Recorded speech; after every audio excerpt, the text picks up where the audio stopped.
My name is Sam Sander.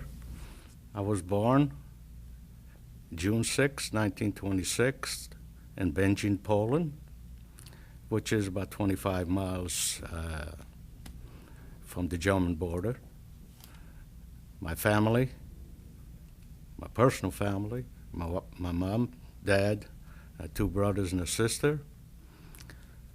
In 1939, as the war broke out, everybody was trying to save themselves. So my sister left with her boyfriend to Russia. My brothers were inducted immediately when the Germans came in. Two different camps, which I don't know what they were. At the time, we found out they were labor camps.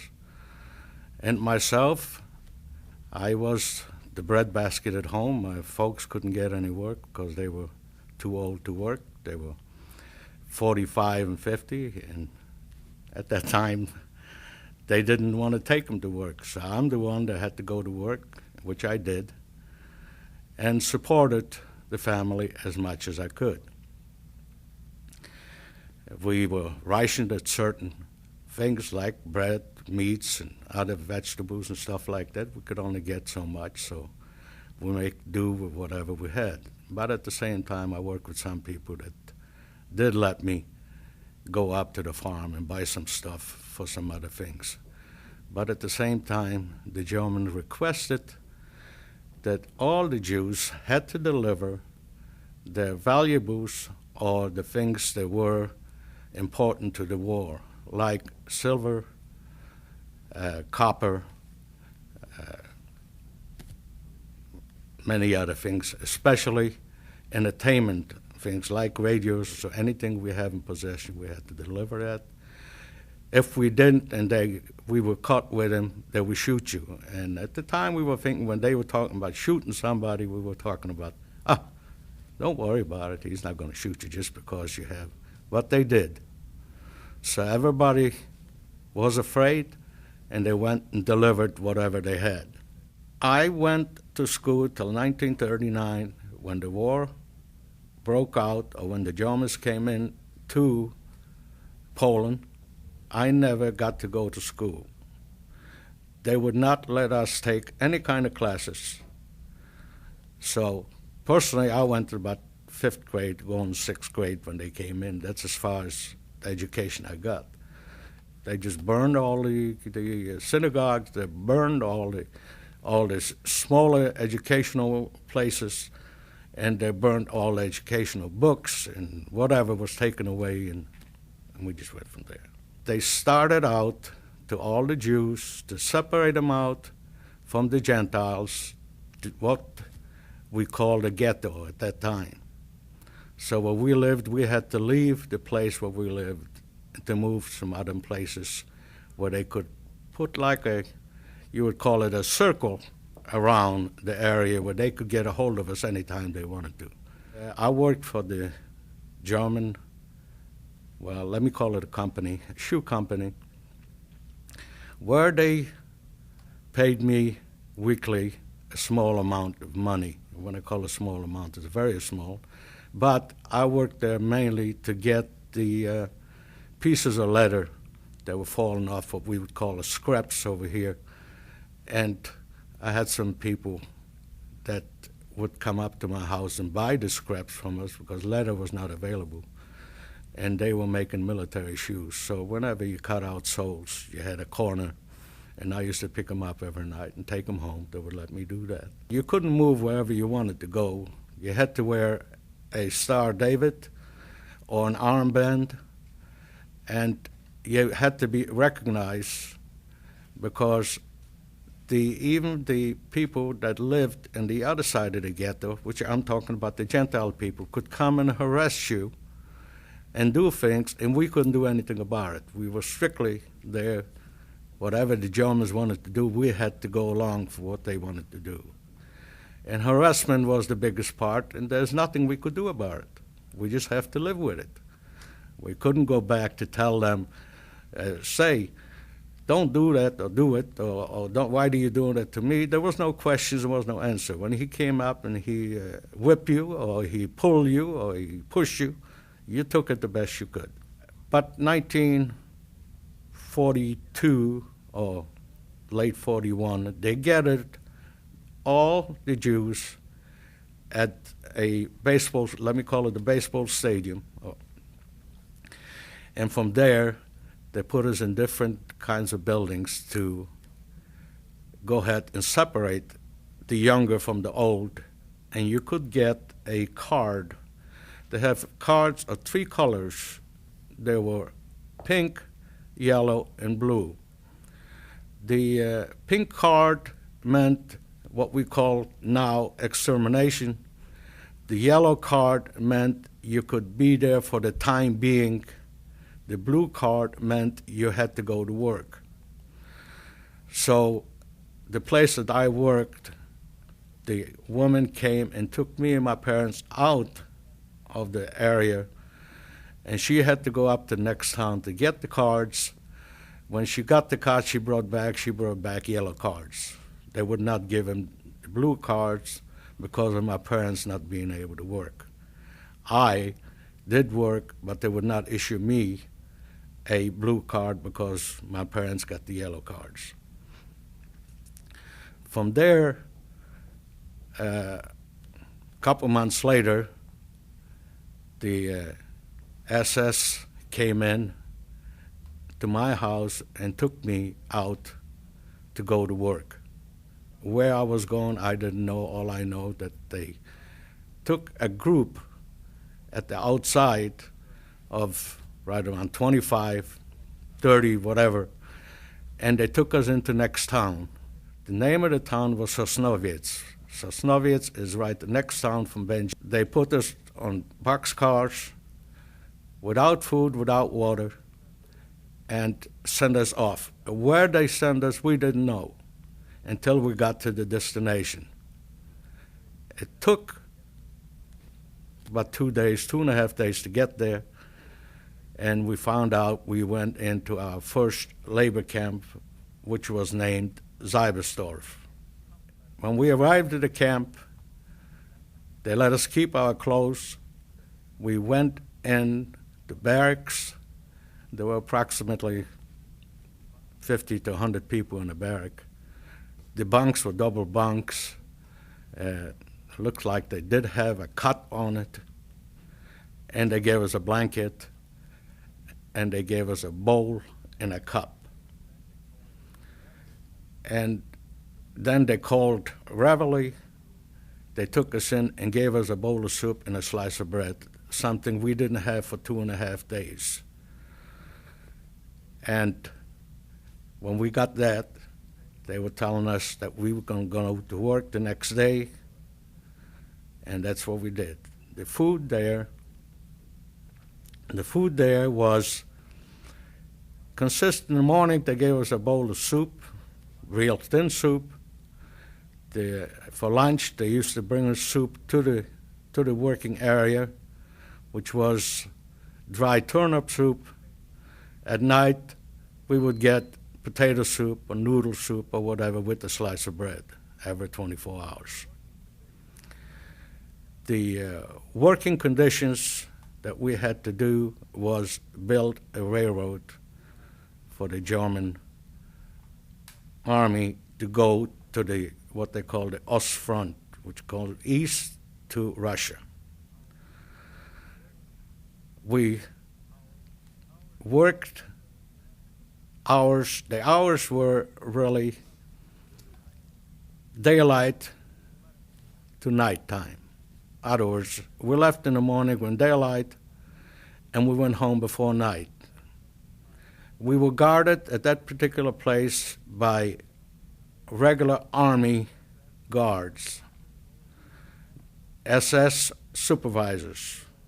We were there for a year, 1 year to date, maybe a few days more, a few days less. From there, we were told to take our gear, which we didn't have any, that we were going to leave. We're going up to the next camp. And that was 1943. We went from there. They put us in boxcar, and with no water, no food, and if you've seen a boxcar, it's got a couple windows in it, or what I call, let me call them windows. The windows had barbed wire on it from the outside. And when we got into the boxcar, they pushed in all they could.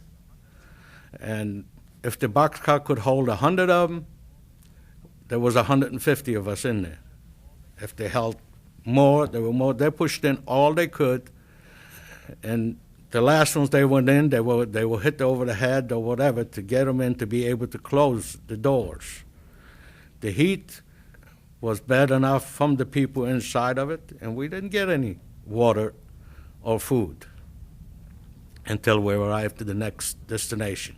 To get out of the boxcar, you needed help, and whoever was strong enough to help the next person, he would help so.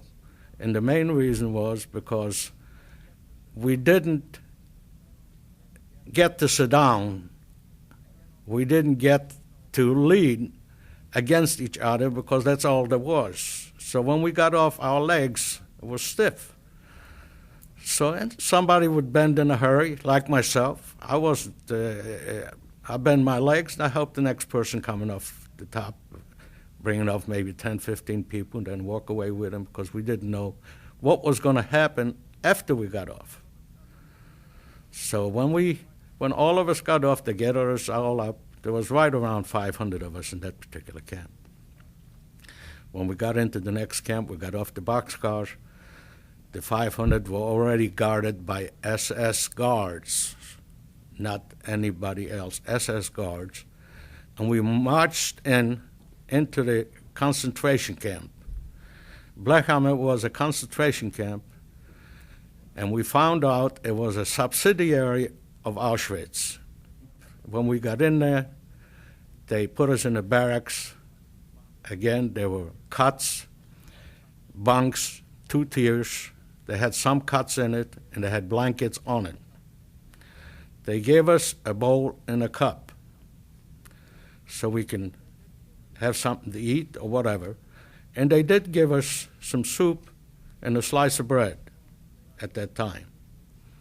The next morning, we got a bowl of soup, and we stayed there all day. We didn't go to work the first day, maybe because it was Saturday or Sunday. We didn't know the dates coming or going. We didn't have no information. So the second day, we were there. We got food 3 times a day in that particular part.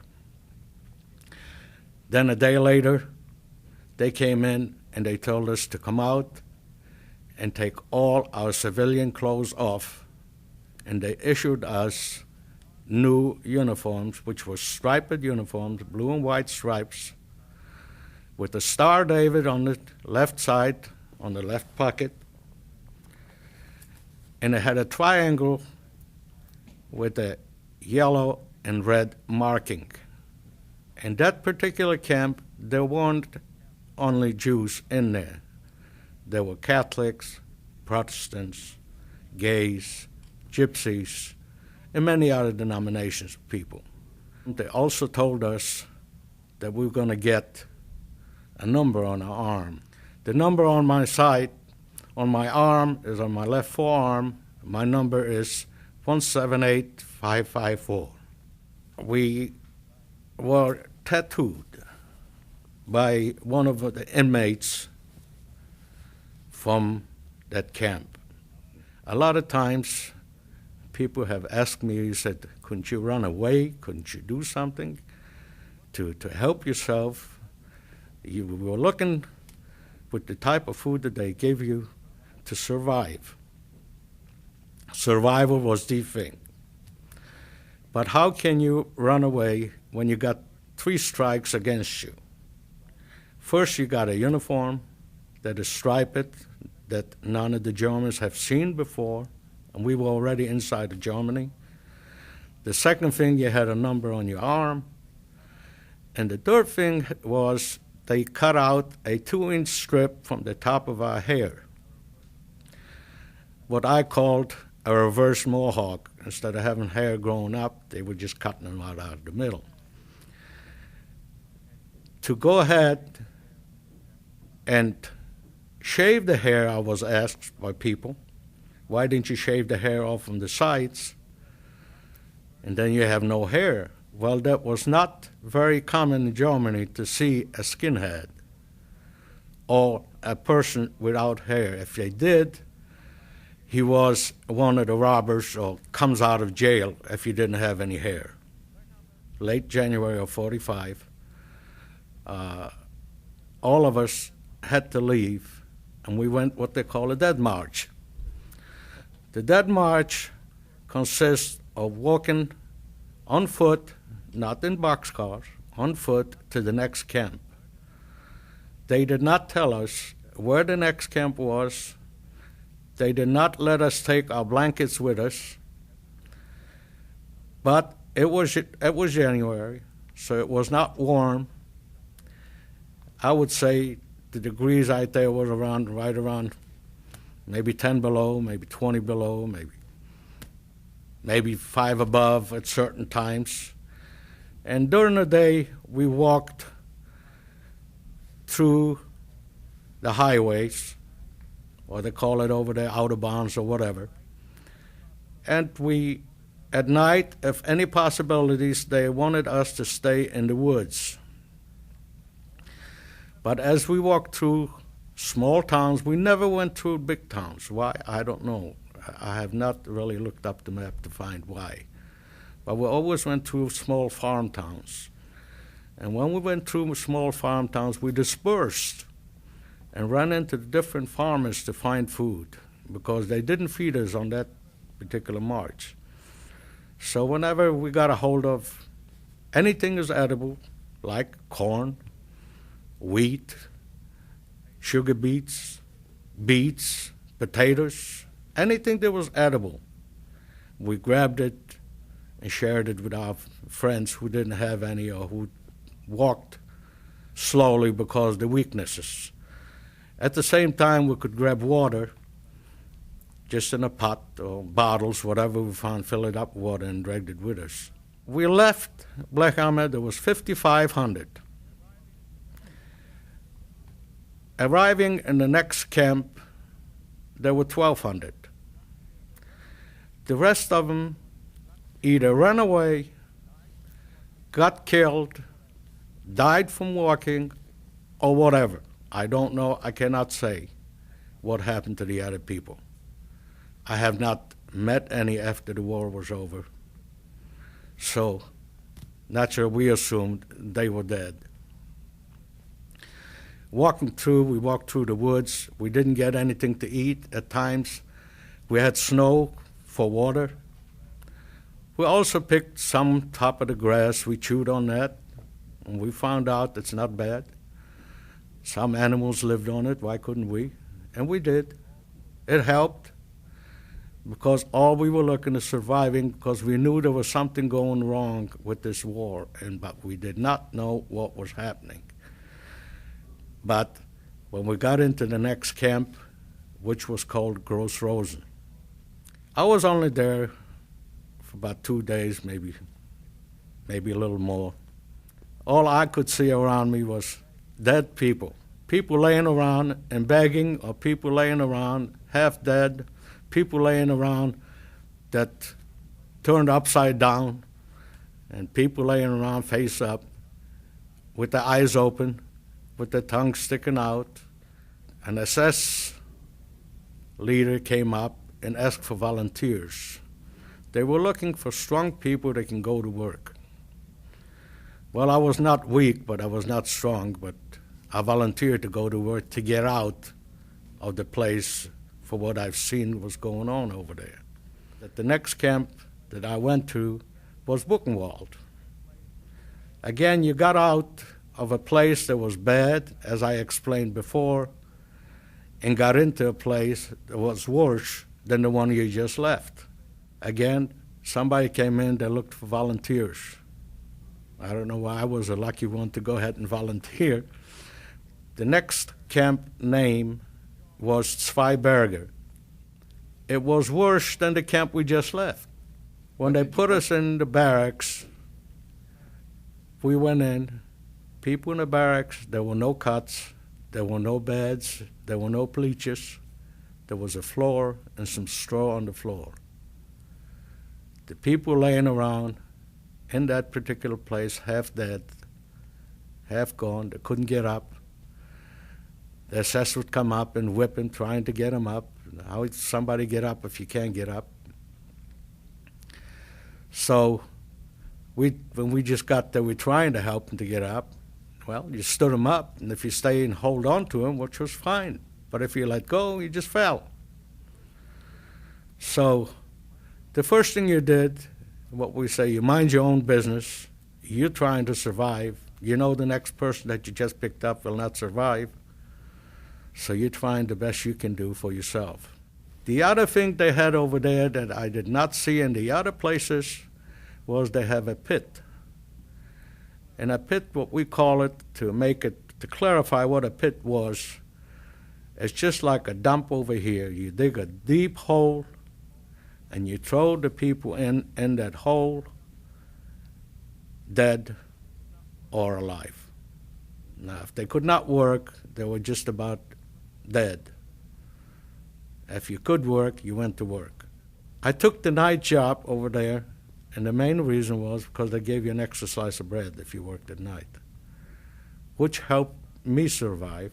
We were there right around till the first week of April, or maybe a little later. We did not know the dates.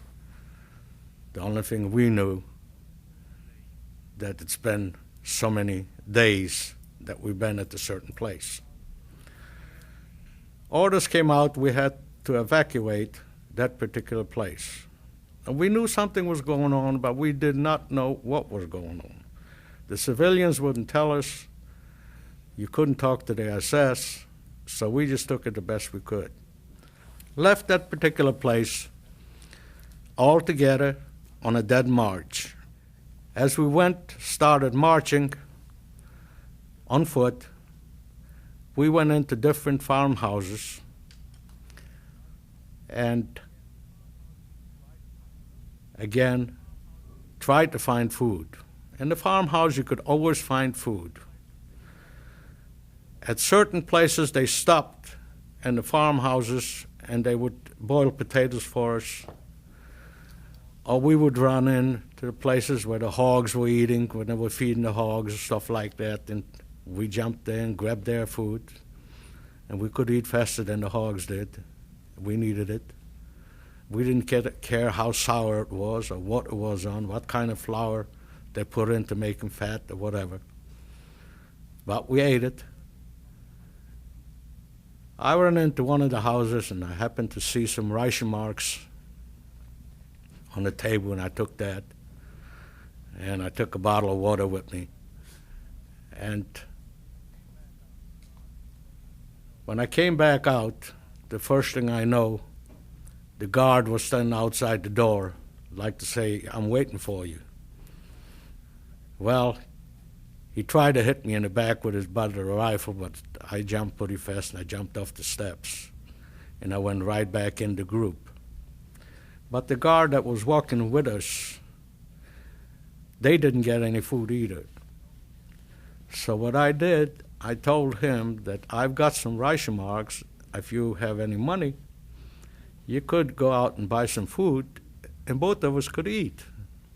And he said, "That's a good idea." So I gave him the ration marks, which was about a half a dozen of them, 6 of them to be exact, I think. And he went and gave me his rifle, gave me his pack that I carried, while he went to get some food in that particular place. He brought back 2 loaves of bread and some salamis and bolognas and butter and whatever, and all I told him, "You keep all this stuff, just give us the bread."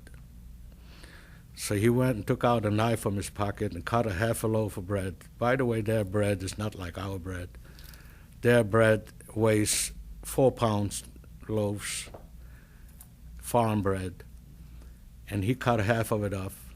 I took a bread and a half right to my buddy who was standing there next to me. He shoved it in and under his shirt, and you couldn't even recognize whether I had a bread in my shirt or I didn't. He grabbed up the half a loaf. He grabbed a piece, I grabbed a piece, we shared as much as we could with some of the others to survive. We knew it was going. So when he came back, I said to him, I did speak German, I do speak German. I said to him, what is going on? And he said, I cannot tell you. But it's getting closer with the war to be over. How, I cannot tell you. Now, that was an SS guard. He did not have the food, he did not have the stuff. But he trying to cooperate to see. What I was thinking, he's trying to save his own life by having friends like me and some of the others, which helped. We went on for a long period of time, did the walking at nights. We stayed in the woods, we stayed at farmhouses, wherever we could. Whatever they told us to stop, we stopped. Whenever they told us to go, we would go. We went up to a town named Ermsleben. Was about April 10th, April 12th, right around that area. And there weren't as many of us as there were before. I assume some of them, again, either ran away, got shot, got killed, we don't know. They didn't want us to stay in Ermsleben. Ermsleben was a pretty good-sized town in the area where we were gathered. And they told us to march on up to the next town, which was a farm place, a place called Endorf. Endorf was, I would say, maybe 50, 60 population, most of them farmers. And we gathered up at a place, and as we were standing there, we wanted to get some water, and we were close to one of the pumps. I don't know, you've seen the German pumps of water, but there's an outside pump where you had to turn a handle to pump up the water, and they wouldn't let us have any water. And as I was standing there, a couple of children walked up to me to start speaking German. I kneeled down and talked to them, and the little girl was, I would say she was about 7. The little boy was maybe 5. And the little girl came up and sat down on my lap and talked to me in German, and I was answering her the questions. Her dad came out, which he was the commander of the SS in that particular town.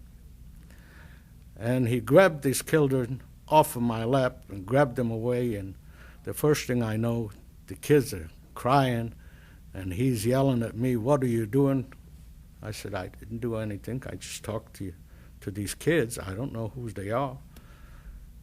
And the little girl jumped away from him and came back to me and hugged my leg around. Again, I kneeled down, and I talked to her.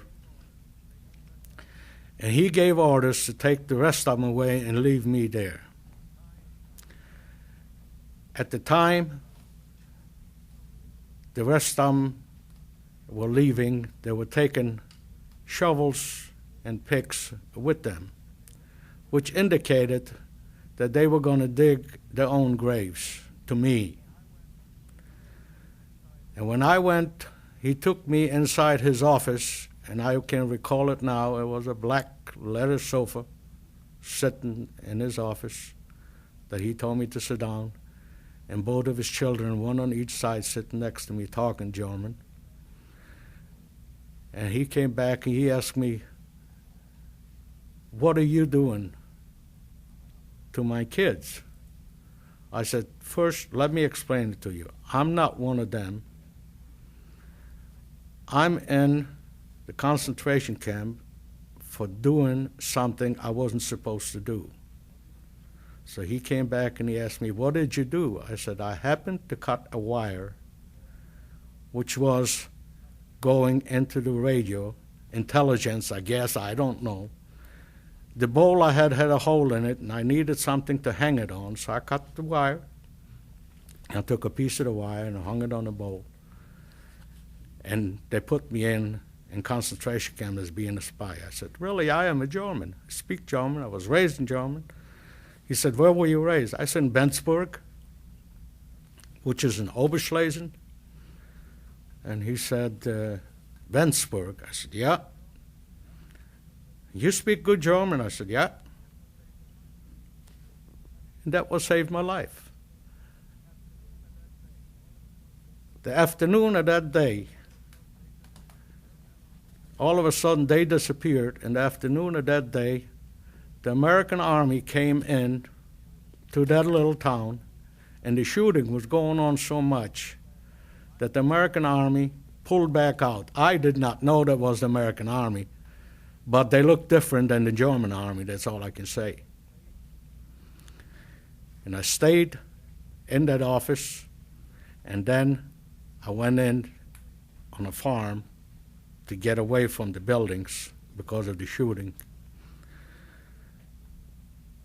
A day later, the American Army came in full blast, and that was the day of liberation. April 14, 1945. I called it my second birthday, and I met the company commander, which was the 759 Light Tank Battalion that liberated me. And the company commander at that time was Major Miller, that I recall his name. And he told me to stay with them. And the next morning, we had breakfast. And my breakfast consisted of pancakes with butter. I'm not going to say how many. I ate enough of them. And then we went up to lunch. And they made fried chicken. Never in my life have I eaten before fried chicken. Another thing that was a delicacy in Europe. I told him what I needed a change of clothes, because I've got to get out the clothes that I have on, which was the striped uniform, infested with lice and dirty and all that. After all, we wore it for about 3 years. So he went and gave me a pair of his pants. Well, he was no little man. He weighed right around 350, I would say. When he gave me his pens, you could put two of them like me inside of them. But he told me, don't worry. As you stay long enough with us, we fill them out. You had lost how much weight? I came out, I weighed 85 pounds. I was 19 years old, not quite 19. June 6th, D-Day, is my birthday, which is my second birthday, or my original birthday. And he said, you stay with us, but one thing I can say, that we're going to have to leave this area here. We're going to have to go farther west, back into what they divided Germany in 4 zones: the American zone, the English zone, the French zone, and the Russian zone. And the place where we were close to the Oder River, where the Russians and the Americans met as the war ended. So we had to leave that area to go back to West Germany and the American zone as they divided it. Our next destination was a place called Bausheim, which was next to Rüsselsheim, was not too far away from a big town called Frankfurt. Frankfurt am Main was the big town. There was a displaced prison camp not too far from Frankfurt called Salzheim. From 1945 till 1949, we stayed in a place called Salzheim until we left for the United States. I went to the United States for one reason, because my brother was already gone to the United States. So I figure if the family wants to stay together, the best thing for me is to follow my brother. I left for the United States. I came in to the United States again on my good day. June 6th, I left Germany. I came into the United States June 16th. But when I came into the joint, which was 103rd and Broadway, and that was the place where they were separating us to go to different places. Like I say, to go to Pittsfield or go to Boston or go to Kansas City or go to Chicago, wherever the assignment was. And they do ask whether you had family here. After all, my brother left first, and we knew he went to Kansas City. So when they asked me if I had any family, I said, yes, I got a brother. He said, oh, where's he at? In Kansas City. Good, That's where you're going, to Kansas City.